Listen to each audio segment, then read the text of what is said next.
साबिक वजीर व BRS MLA T Harish Rao ने सिद्दीपेट कैंप ऑफिस में खम्मम के सैलाब मुतासरीन के लिए इमदादी सामान भेजने वाली गाड़ियों को झंडी दिखाकर रवाना किया।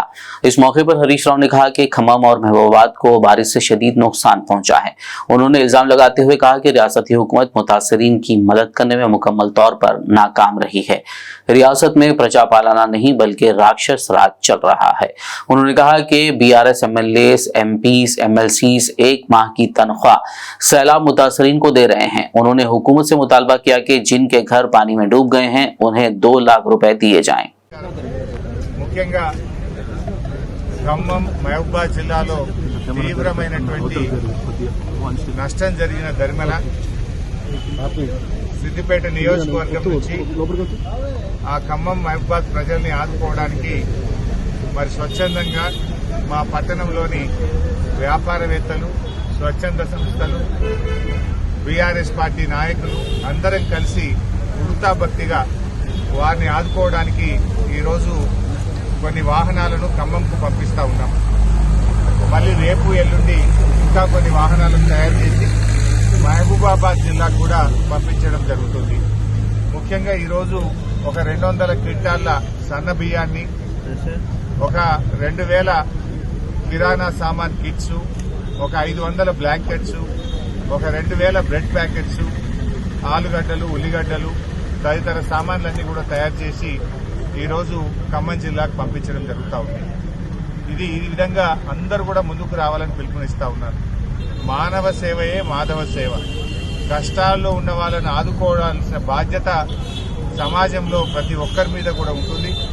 ఎవరి స్థాయికి తగ్గట్టు వాళ్ళు ముందుకొచ్చి ఈ ఖమ్మం మహబూబాబాద్ వరద బాధితుల్ని ఆదుకోవాలని చెప్పి బీఆర్ఎస్ పార్టీ తరఫున నేను పిలుపునిస్తా ఉన్నాను. ఇలా ప్రభుత్వం పూర్తిగా ఫెయిల్ అయిపోయింది. వాస్తవానికి ప్రభుత్వం కొద్దిగా ముందస్తు జాగ్రత్తలు తీసుకుంటే ప్రాణ నష్టాన్ని, ఆస్తి నష్టాన్ని మరి నివారించే అవకాశం ఉండే. కానీ ప్రభుత్వం నిద్రపోవడం వల్ల, మేలుకోకపోవడం వల్ల ఇలా తీవ్రమైనటువంటి నష్టం జరిగింది. సరే, వారి కష్టాలను మేము పూర్తిగా తీర్చలేకపోయినా ఒక సామాజిక బాధ్యతగా బీఆర్ఎస్ పార్టీ తరఫున ఈరోజు ఈ కిట్స్ అన్ని కూడా మేము ఖమ్మం పంపిస్తా ఉన్నాం. 2-3 రోజుల్లో మహబూబాబాద్ కూడా మరిన్ని కిట్స్ కూడా పంపిస్తాం. ఇప్పటికే కేసీఆర్ గారి పిలుపు మేరకు బీఆర్ఎస్ పార్టీ ఎమ్మెల్యేలు, ఎంపీలు, ఎమ్మెల్సీలు మేమందరం కూడా 1 నెల జీతాన్ని ముఖ్యమంత్రి సహాయ నిధికి ఇవ్వాలని చెప్పి కూడా మేము నిర్ణయం తీసుకున్నాం.